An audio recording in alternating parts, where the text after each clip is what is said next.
This week on the podcast, dream jumping, happy 80th birthday, Mutts, Pele, geeks, apes, dogs, and more. Hey, and welcome to Daddy Mojo. It's the podcast where we'll talk about parenting, all-age comic books, toys, and more. Now, here's your host, Trey Burley. It is Trey with Daddy Mojo. Thank you for checking out the podcast this week for new all-ages comics for the week of November 1st, 2017. First up is the sequel. Sequel sounds like a bad word, especially in some of the bad sequels, books or movies that are released.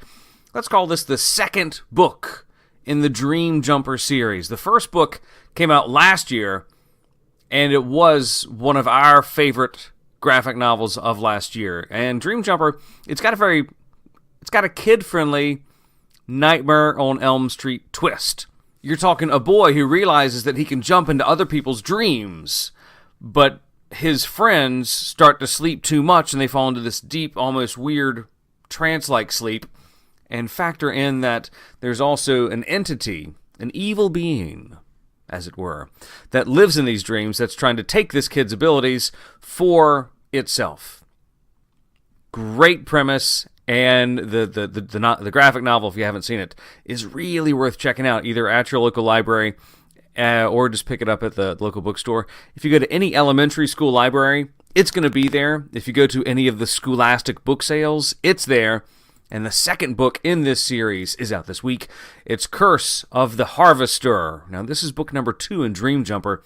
This has already been optioned for a big old fat movie by J.J. Abrams. So get ahead of the curve. And it really is a great book. And you say, well, it's been optioned for a movie, so it must be good. And that's kind of the default logic sometimes, but oftentimes it's not. Sometimes it's not. In this case, this book is fabulous, and you hope that the movie is as good as the graphic novel. And book number 2, Curse of the Harvester in the Dream Jumper series, is out this week. And this is kind of an aside. This is written by an actor, Greg Grunberg. And you'd recognize this guy's face if you saw him. You're familiar with his work from Heroes, through any number of things. He's also done a whole lot of things. Check out his IMDb page. Oh my goodness, he's been in The Flash, Heroes Reborn, Criminal Minds. It's like a who's who in television and great movies. You put that as an aside, you say, oh great, an actor writing a graphic novel. Yay, it's good because we know the name. In this case, when I read the book last year, when I read the first Dream Jumper, I don't really watch a lot of cash TV like that. So I didn't know who this guy was. And the graphic novel blew me away. Come to find out, oh, he's also an actor. Fancy that. The graphic novel's fabulous. Kind of reminds me of a story I heard on the radio one time. They were interviewing this young girl, and she was like, I love that actor, John Bon Jovi. He's such a fabulous actor. And it was right after Young Guns 2, where John Bon Jovi had some bits in that.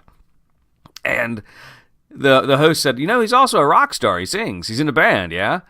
And the girl's like, really? I didn't know he was in a band. So it's kind of like that. Great graphic novel, though. Curse of the Harvester. Who's it going to be good for? Grades 1 and up.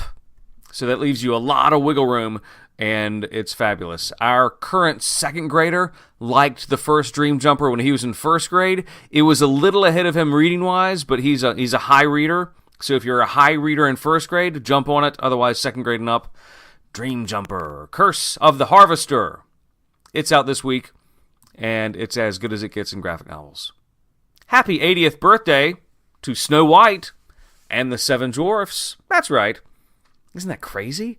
To celebrate this really milestone achievement for Walt Disney, Joe Books has a special one-shot comic book, Disney Snow White 80th Anniversary One-Shot. This celebrates the 80th anniversary of Walt Disney's first animated feature. What? And it retells the story in 48 pages of comics that are drawn by some of the Disney master artists. So this is going to be great for the Disney files out there, or folks who just like classic cinema. 80th anniversary? Yep. Snow White celebrates it in comic book form with Joe Books in a comic book retelling of the classic story.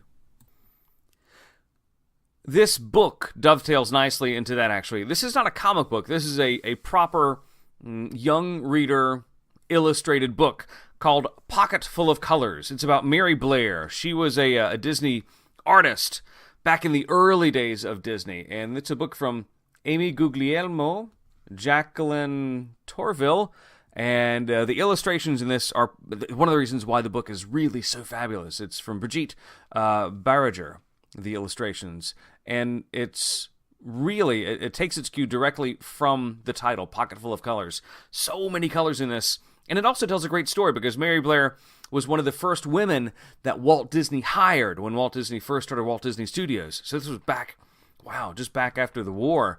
I sound like an old timer back then. Back after the war, they wouldn't do that. But this is a great book. Who's going to like this? It's a good night book. So if you're reading good night books to your children who are maybe any age, 2 and up, you can read it to them. I'll say kids in 2nd grade and up can read this on their own, and they're going to love reading about this. Partially because they know the brand name Walt Disney. Yeah, they do. But they don't know a lot of the backstory behind some of the creators. And Mary is the one who really put a lot of infusion of bright colors and all these crazy things, these crazy colors that weren't typical back in the day. And she was hired specifically to do the colors for one ride that proves that it's a small world after all.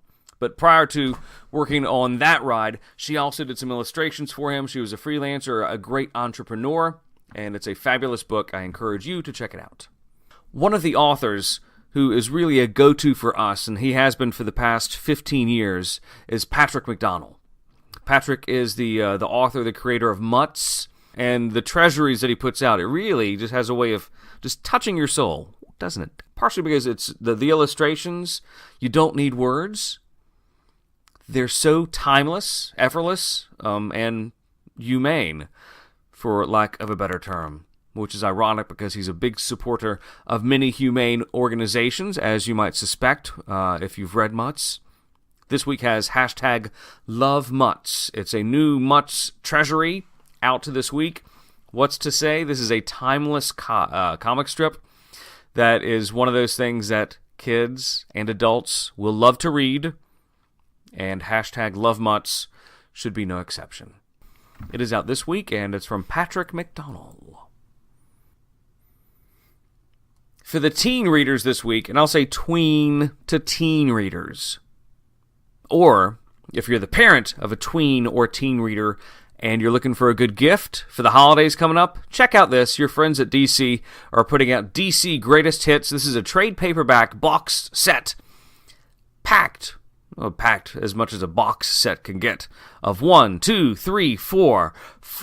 really thick graphic novels. It includes Batman vs. Superman, The Greatest Battles, Harley Quinn's Greatest Hits, Wonder Woman, Her Greatest Battles, and Justice League, Their Greatest Triumphs. Now, this is kind of it's a compilation, as you can see, because it has some battles and stuff, and again, the Batman versus Superman thing, I'm not going to bemoan the movie. I just want to say, why would superheroes fight? This is one thing that always bugs me. And whenever you hear the DC versus Marvel stuff, that's one reason why I tend to fall on Camp Marvel, is because they don't really fight past that first Avengers movie. That's an aside. We're in the written world now, aren't we? So get over it, you fanboy. There you are. I speak to myself there. This is for the fans. It's just under $40. So it's not cheap, but you get a lot of printed material for this, and it's going to be a great reading compendium for teen or tween readers that like superheroes. And you're out there, and Frank Miller is involved in this, and his work is legendary for you moms and dads. Good heroes and villains, DC superhero hits from DC Comics, out this week. Girls do not read comic books. No, I say that just because kind of bait. Yes, they do. They really do. But sometimes it's a little harder for girls to find comic books that click with them, that aren't the stereotypical girl comics that girls don't want to read because they're stereotypical. And I understand that. One of the comics that those readers, those parents, or those young girl readers want to check out is this one. It's Miraculous Adventures. And there are 2 Miraculous comic books out there. This one, Miraculous Adventures, it's all brand new stories that are written and drawn for the all-age audience. The other Miraculous series is also for a very young audience. It's just kind of taken directly from the cartoon. Miraculous Adventures, issue number 4. It's out this week. And this is the third part in an ongoing story that they have. However, you're talking Miraculous. So there aren't going to be too many major plot twists to where you jump in here and you'll be too confused. Because the kids who like Miraculous, they're going to know the characters. And they'll say, oh, it's part 3? Awesome! I'll start reading about Ladybug and Cat Noir going to New York. It's going to be awesome! Then they'll say, where's part 2 and part 1? This is going to be great for kids, aged 4 and up. 4-year-olds, you'll obviously have to read it to them. But those 5-year-old kids, they'll be able to take out some of the sight words. And by the time they're 6, they should be able to thumb through this and read it on their own. And best up, it's for all ages. It really is. It's one of those great comics that has just enough action and just enough wit and humor to bring in any reader who's looking for anything. It is going to appeal more to girls than boys, but some boys will dig it too. It's Miraculous Adventures, number 4, Pele. Who's a Pele? He's like Ronaldo, except much more legendary. That's the extent of my soccer knowledge. When I was a kid, Pele was soccer.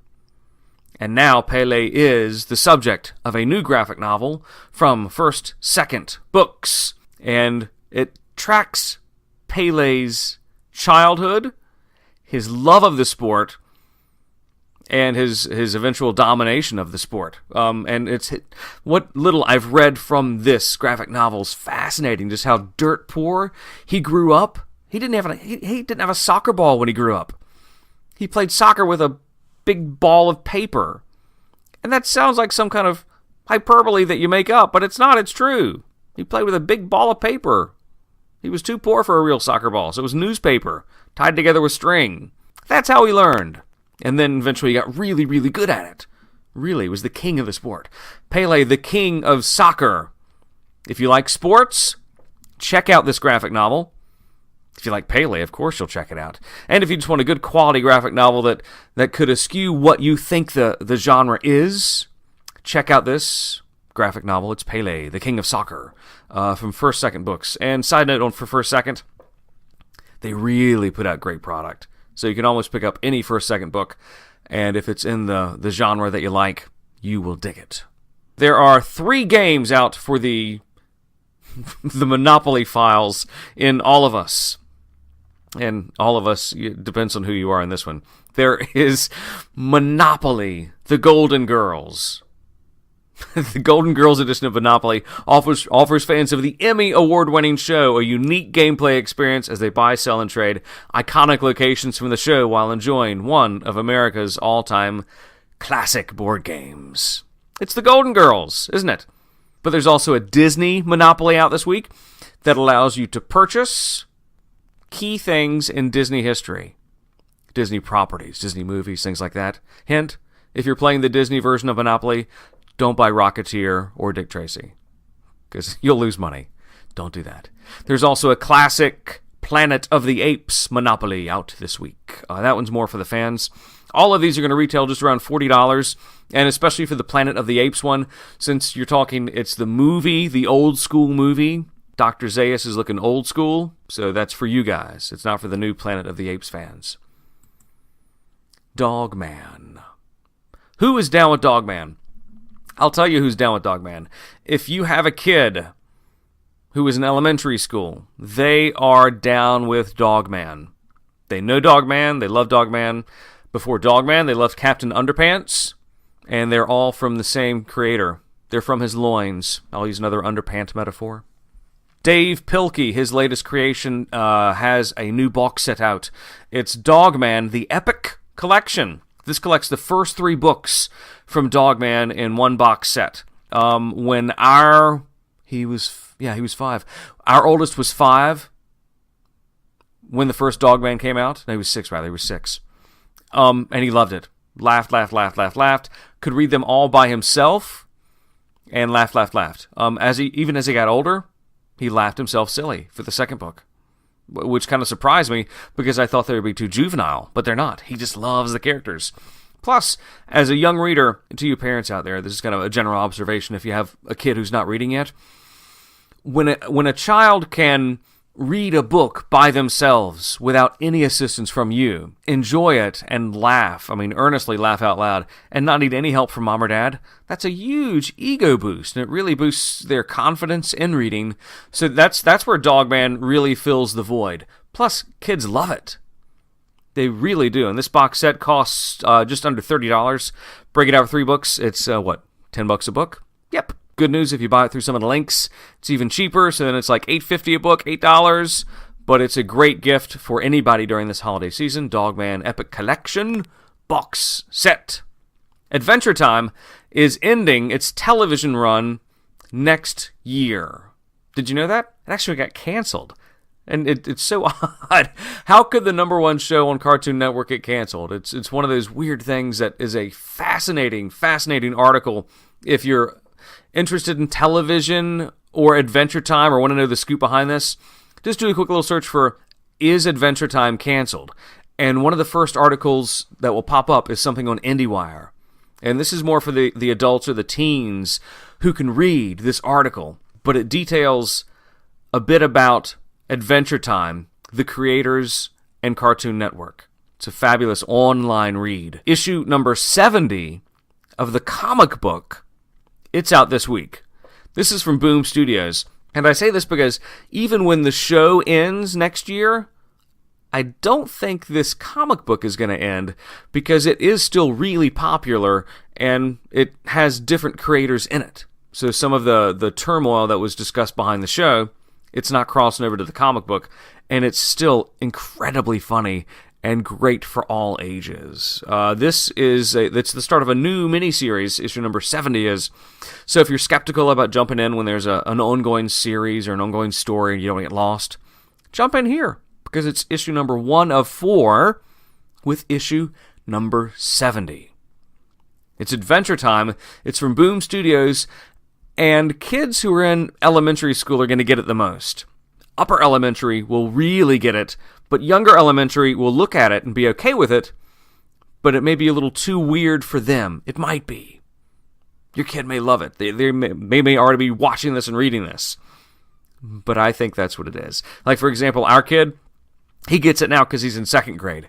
When he was in kindergarten, the content was okay for him, but he didn't get the humor in it. Now he gets everything, and he laughs at it. Thanks for listening to Daddy Mojo. Be sure to tune in next time. For more information on any of the things we talked about today, just check out the website, daddymojo.net, or hit us up at Daddy Mojo on social media.